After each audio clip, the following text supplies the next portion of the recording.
If you need to have the translation, I would suggest making sure that you can come up and see the TV.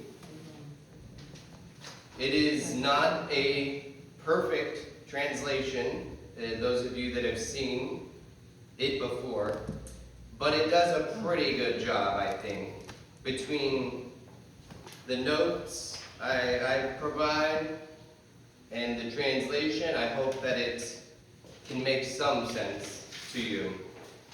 Shabbat Shalom, everybody. Shabbat Shalom.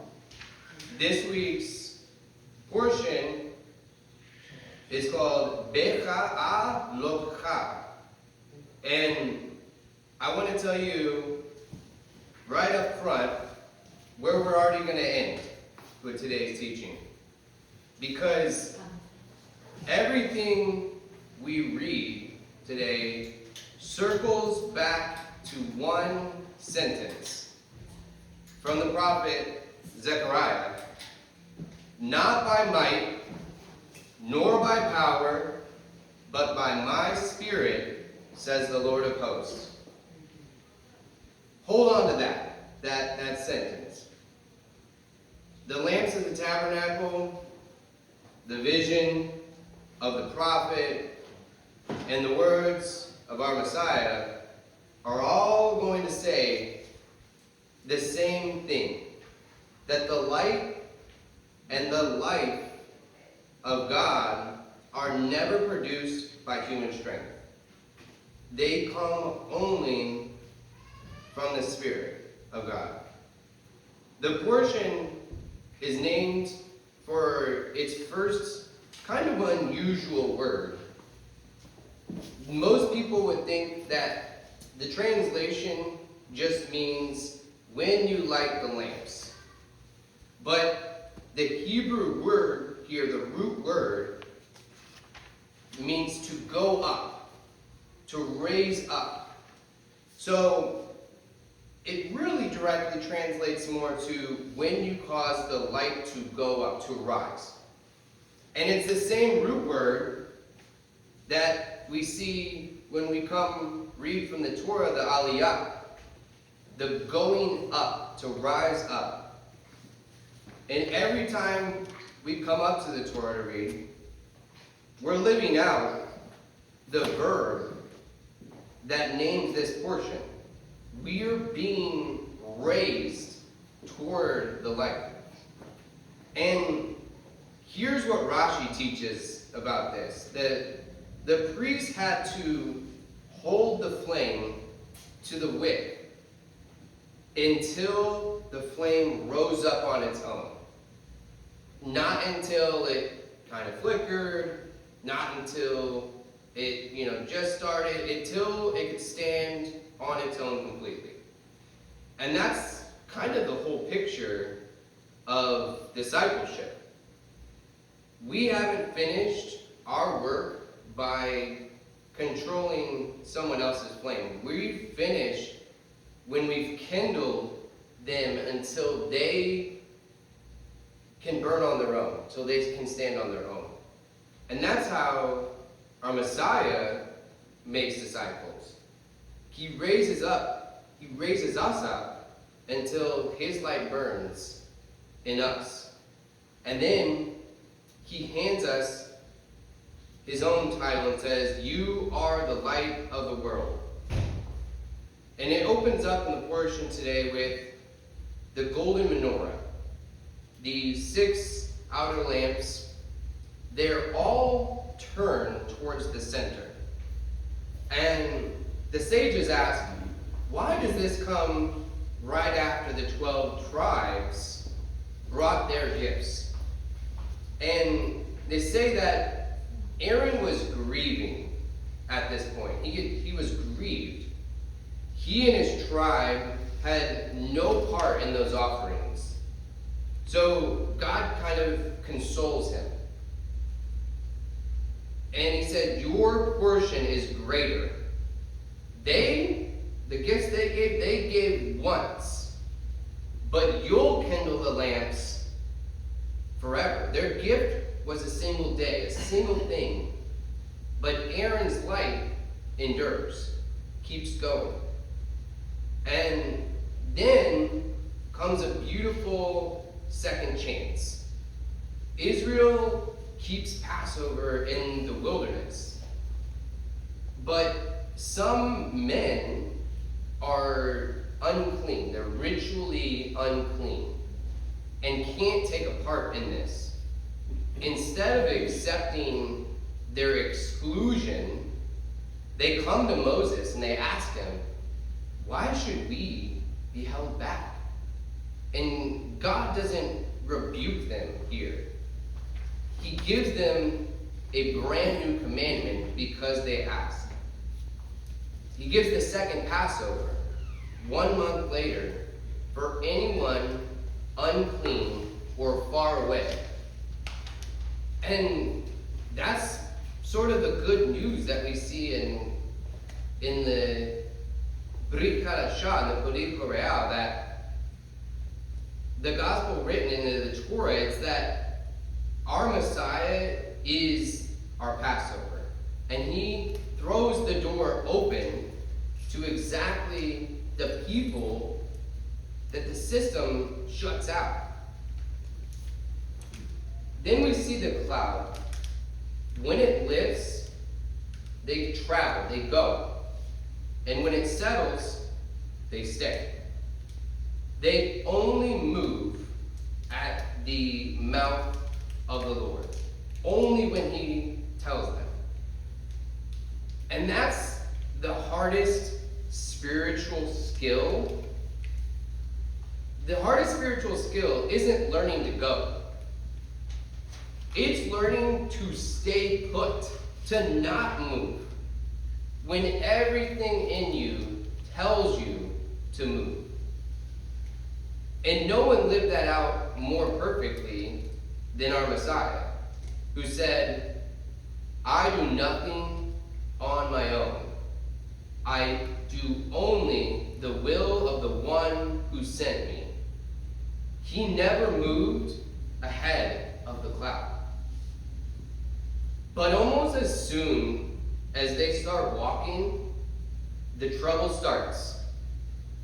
And this is the hinge of the whole portion here. The rabble among them, they start to crave and complain. They cry, we remember the fish that we ate in Egypt for free. They cry, but now there's nothing except this manna. It's pretty crazy. It's a little outrageous to think back and see that. It's very easy to judge them. They're standing under the cloud of glory, eating bread from heaven every morning. And they're weeping. They're crying to have the same conditions they had as slaves. And they name the place the graves of craving here because their appetite digs them a grave. And here's something else to hold on to. Do you know what manna means? When it first fell, the people looked at it and said, man, what is it? The name of the bread is a question. Remember that because we'll answer it before we're done.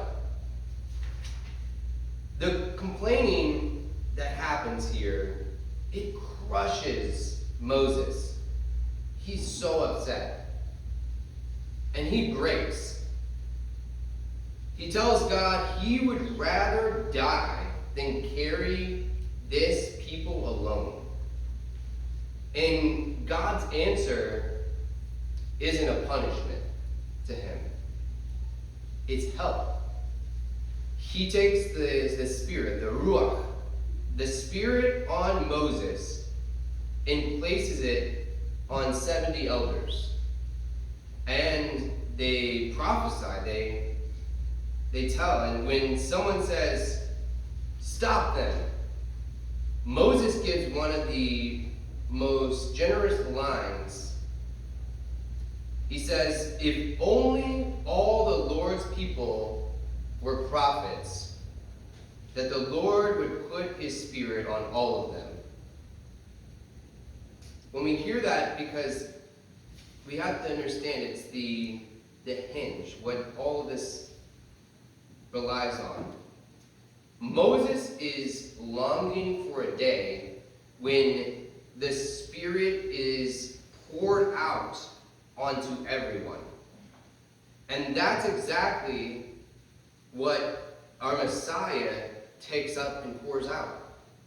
It's exactly what Zechariah is about to say. Not by might, not by power, but by my Spirit. And don't miss the warning sitting right beside this. A people can hold heaven's bread in their hands and still cry out for past conditions like being in Egypt in slavery. Remember that, because soon when we talk about it, we'll think about a crowd that does the same thing right in front of our Messiah. And the portion here ends with a somewhat painful to think about scene. Moses' own sister and brother speak against him. And the Torah stops here to insert one line. It says, now Moses was very humble, more than anyone on the earth. Miriam is struck with a skin disease here. And here's the moment to carry on. The very man who was slandered here turns and prays for the one who wronged him. He says these 5 Hebrew words. El na rafa na la. Oh God, please heal her, please. And the whole nation waits 7 days for her. The humble servant and the slandered one who intercedes for those who hurt him. 2 pictures of our Messiah right there. So that's looking at the Torah portion. Now, we can see how perfectly the prophet Zechariah answers. Why pair the prophet with this portion? I think it's simple. The portion opens up with the menorah, and Zechariah ends with a vision of a golden menorah. 2 lampstands light each other up.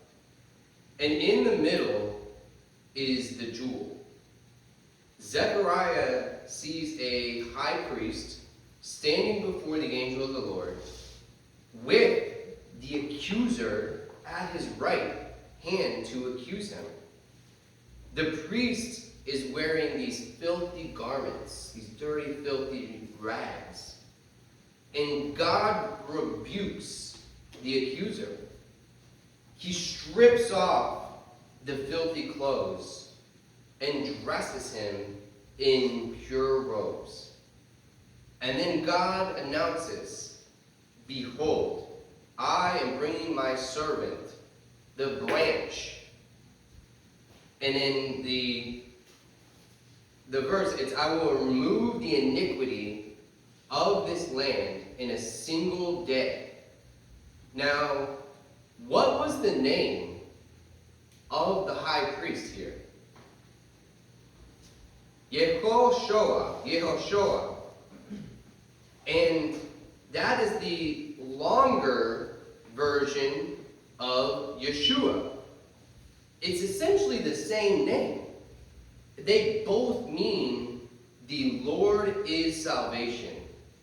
So look at what the picture the prophet is painting here. A high priest with the same name, accused by the adversary in his filthy, dirty garments. They're taken away, clothed in purity, and in the same breath, my servant, the branch, the title for Messiah, and a nation's guilt completely wiped away in a single day. And I'm not saying that the historical priest was actually a Mashiach or Messiah.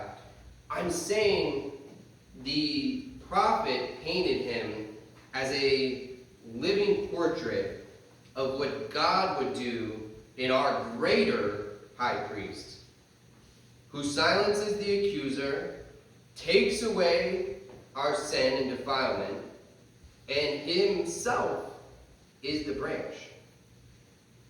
And then we see, and then the menorah, a golden lampstand fed by 2 olive trees, the oil flowing with no human hand pressing or pumping. The light just keeps on burning, supplied by God alone. And when Zechariah asked what it means, God gives the answer. This whole portion is kind of leaning towards, is building towards. Not by might, nor by power, but by my Spirit, says the Lord of hosts. The same Spirit Moses longed to see poured out on everybody. So, hold the menorah, hold the branch, hold the not by might, but by my Spirit, those thoughts, and then let's look at our Messiah himself. Our reading in Yochanan and John gives 3 scenes. When you read all of it, and I suggest you read the whole portion, we only read some verses. First, at the pool of Bethesda, he heals a man paralyzed 38 years on the Sabbath. And when they confront him about it, listen to how he describes himself. The Son can do nothing of his own accord, only what he sees the Father doing. And I seek not by my own will, but by the will of him who sent me. And over, the Father who sent me. This is the language of a sent one, an agent, an instrument. In our tradition, a man's agent is like the man himself. An ambassador carries the full authority of the king, and under him. That's exactly how Yeshua, our Mashiach, describes himself. Because the Son perfectly represents and obeys the one who sent him. He does nothing, wills nothing, apart from the one God who sent him. And this is a Messiah of total, beautiful dependence on the Father. And we see how it echoes the portion.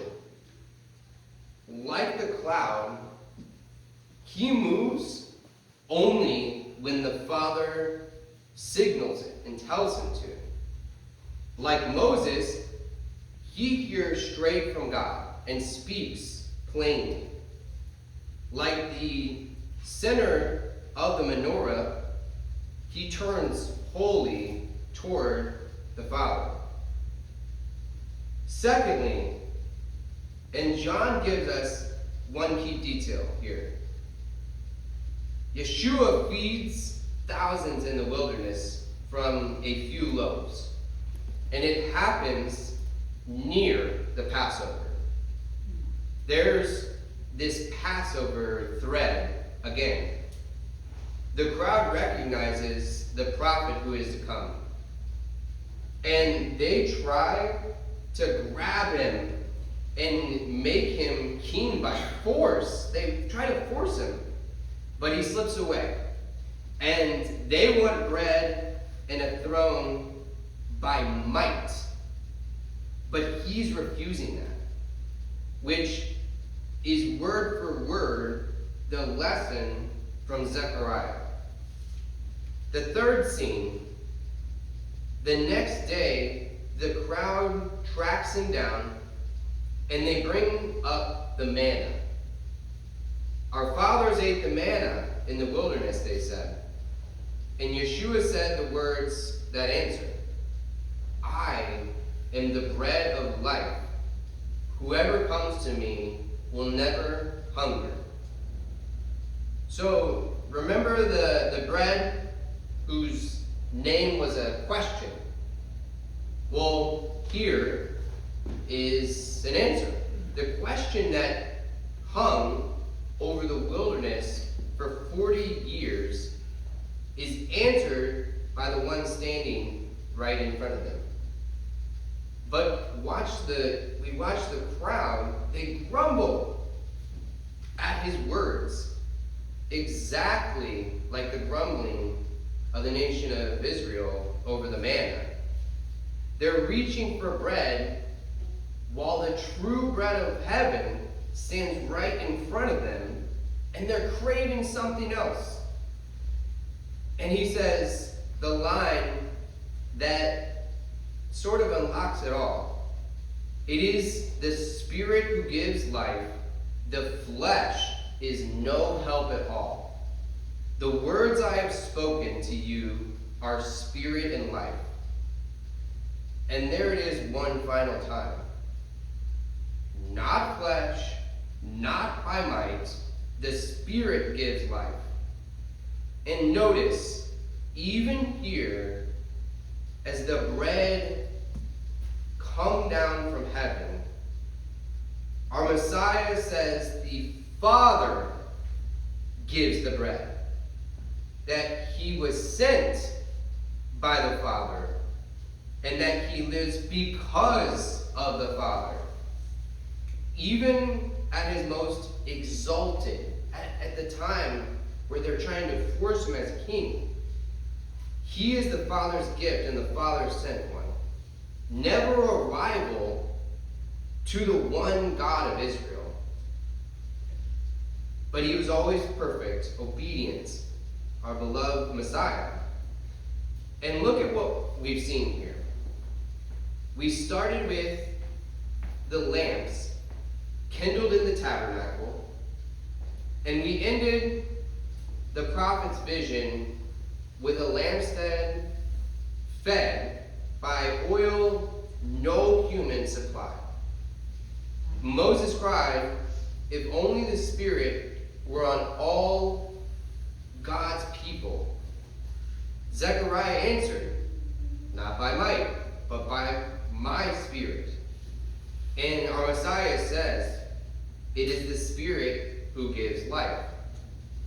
So the man asked, what is it? And the bread of heaven answered, I am the bread of life. A humble servant named Moses, a high priest named Yehoshua, and the branch, all pointing to the same Messiah. It's all one message. God's light and life are sustained by his Spirit alone. Never by human power, never by might. And the one who lives that out perfectly is our Messiah. So, let me leave you with this. Raise up the flame until it stands on its own. With your children, your friends, the people you may be discipling and come in contact with. Move only when the cloud moves. The courage to wait is harder than the courage to move and go. Beware the graves of craving that the nation of Israel stumbled upon. Before you ask for the meat, name the manna already in your hands.